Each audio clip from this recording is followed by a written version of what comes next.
엄마, 이제 이 집 팔자. 아들의 말에 73살 어머니는 한참 동안 아무 말도 하지 못했습니다. 그 집은 낡았습니다. 벽에는 금이 갔고 겨울이면 찬바람이 들어왔습니다. 하지만 어머니에게는 세상을 떠난 남편과의 모든 기억이 남아있는 집이었습니다. 그런데 며칠 후 아들은 공인중개사와 함께 등기부등본을 확인했습니다. 그리고 그 순간 아들은 서류를 든 손을 떨며 어머니에게 물었습니다. 엄마, 내 딸 이름이 왜 여기 있어? 과연 아버지는 왜 손녀의 이름을 이 집에 남겨둔 걸까요? 비가 내리던 오후였습니다. 73살의 순자는 낡은 집 거실에 혼자 앉아 있었습니다. 벽에는 오래된 가족 사진이 걸려 있었고 창밖으로는 빗물이 천천히 흘러내리고 있었습니다. 그때 아들 민수가 집으로 들어왔습니다. 엄마, 이제 이 집 팔자. 순자는 천천히 아들을 바라봤습니다. 갑자기 집은 왜? 민수는 한숨을 쉬며 말했습니다. 이 집 너무 오래됐잖아. 엄마 혼자 살기에도 크고 관리도 힘들어. 팔면 돈도 꽤 될 거야. 순자는 아무 말도 하지 않았습니다. 사실 그 집은 오래된 집이었습니다. 벽에는 금이 갔고 겨울이면 창문 틈으로 찬바람이 들어왔습니다. 하지만 순자에게 그 집은 단순한 집이 아니었습니다. 남편과 함께 처음 마련한 집, 아들 민수를 키운 집, 남편의 마지막 숨결이 남아있는 집이었습니다. 나는 아직 여기서 살고 싶다. 순자의 대답에 민수의 표정이 굳었습니다. 엄마, 언제까지 그렇게 고집 부릴 거야? 집 팔아서 좋은 데로 옮기면 되잖아. 순자는 고개를 저었습니다. 아니다. 나는 여기 있겠다. 그날 민수는 화가 난 얼굴로 집을 나갔습니다. 며칠 뒤 민수는 다시 찾아왔습니다. 이번에는 공인중개사와 함께였습니다. 엄마, 그냥 한번 가격만 알아보자. 순자는 아들의 얼굴을 바라봤습니다. 이상했습니다. 민수는 왜 이렇게까지 이 집을 팔려고 하는 걸까?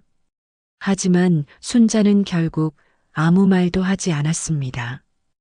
공인중개사가 집을 둘러본 뒤 말했습니다.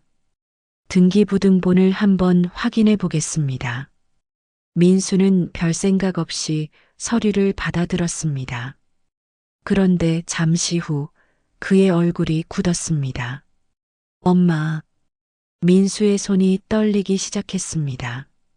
순자는 조용히 물었습니다. 왜 그러니? 민수는 아무 말도 하지 못했습니다. 등기부에는 민수가 전혀 예상하지 못한 이름이 적혀 있었습니다. 집의 소유자는 순자가 아니었습니다. 정확히 말하면 순자의 이름과 함께 민수의 딸, 그러니까 손녀 지은의 이름이 함께 적혀 있었습니다. 민수는 믿을 수 없다는 듯 서류를 다시 확인했습니다. 엄마, 이게 뭐야? 순자는 한참 동안 아무 말이 없었습니다. 그리고 아주 조용한 목소리로 말했습니다. 내가 몰랐구나. 민수의 목소리가 높아졌습니다. 내 딸 이름이 왜 여기 있어? 순자는 창밖을 바라봤습니다. 그리고 오래전 이야기를 꺼내기 시작했습니다.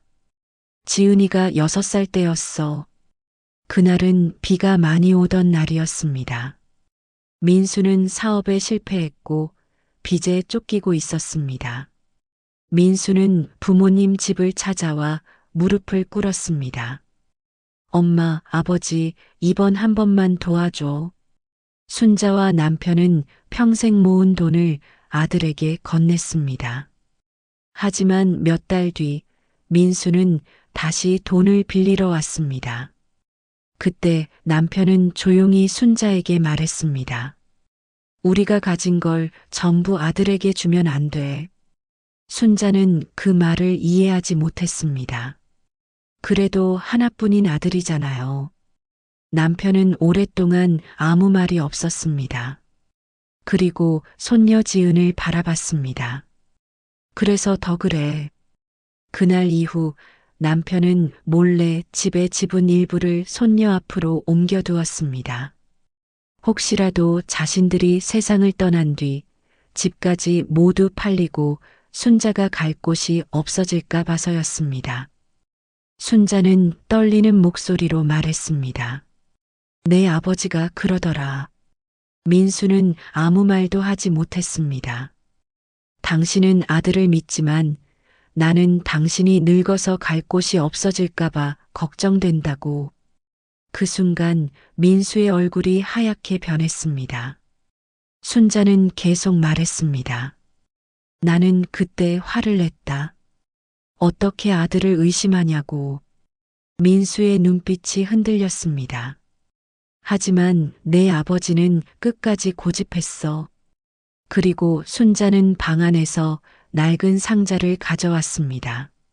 상자 안에는 오래된 편지 한 장이 들어 있었습니다. 민수는 떨리는 손으로 편지를 펼쳤습니다.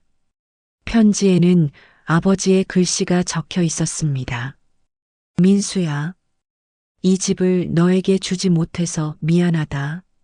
하지만 내 어머니가 살아있는 동안만큼은 누구의 눈치도 보지 않고 살게 해주고 싶었다. 민수의 눈에서 눈물이 떨어졌습니다. 순자는 조용히 덧붙였습니다. 내 아버지는 널 믿지 않은 게 아니야. 민수는 고개를 들었습니다. 그럼 왜? 너도 언젠가는 힘들어질 수 있으니까. 그 말에 민수는 결국 고개를 숙였습니다. 그제야 민수는 깨달았습니다. 아버지는 아들을 의심한 것이 아니었습니다.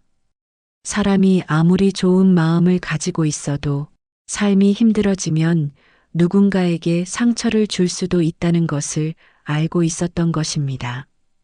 그리고 무엇보다 아내에게 평생 집을 지켜주지 못할까봐 두려웠던 것이었습니다. 민수는 한참 동안 아무 말도 하지 못했습니다. 그리고 어머니에게 조용히 말했습니다. 엄마 미안해. 순자는 아들을 바라봤습니다. 뭐가 미안하니? 집 팔라고 한 거. 순자는 씁쓸하게 웃었습니다. 민수는 눈물을 닦으며 말했습니다. 아버지가 나보다 엄마를 더 생각했네. 순자는 천천히 고개를 저었습니다. 아니다. 그리고 아들의 손을 잡았습니다. 내 아버지는 마지막까지 너를 생각했어. 민수의 눈에서 다시 눈물이 흘렀습니다. 그날 민수는 집을 팔지 않았습니다. 오히려 낡은 벽을 고치고 겨울에 춥지 않도록 창문을 바꿔주었습니다. 그리고 매주 한 번씩 어머니 집을 찾아왔습니다. 몇 달 뒤 손녀 지은도 할머니를 찾아왔습니다. 할머니, 이 집 정말 안 팔 거예요? 순자는 웃으며 대답했습니다. 그래. 아직은 여기 있을 거야. 지은이 장난스럽게 물었습니다. 왜요? 순자는 벽에 걸린 남편의 사진을 바라봤습니다. 그리고 조용히 말했습니다. 여기에 나를 끝까지 걱정해 준 사람이 있으니까. 그날 밤, 민수는 집으로 돌아가기 전 등기부등본을 다시 바라봤습니다. 그 종이에는 단순한 이름 몇 개가 적혀 있었습니다. 하지만 민수에게는 그 어떤 유산보다 큰 아버지의 마지막 마음이 담겨 있었습니다. 그리고 민수는 처음으로 깨달았습니다. 가족에게 남겨야 할 가장 큰 유산은 돈이 아니라 서로가 갈 곳을 잃지 않게 지켜주는 마음이라는 것을요. 민수는 집을 팔지 않았습니다. 그리고 그날 이후 어머니에게 가장 먼저 묻기 시작했습니다. 엄마, 오늘은 뭐가 필요해? 순자는 아들의 손을 잡으며 말했습니다. 나는 돈보다 내가 이렇게 다시 찾아오는 게 더 좋다. 아들은 결국 울었습니다. 그리고 벽에 걸린 아버지의 사진을 바라봤습니다. 그제야 알았습니다. 아버지가 남긴 것은 집이 아니었습니다. 어머니가 마지막까지 갈 곳을 잃지 않게 해준 사랑이었습니다. 여러분이라면 부모님의 오래된 집을 팔라고 할 수 있으셨나요? 댓글로 여러분의 생각을 남겨주세요.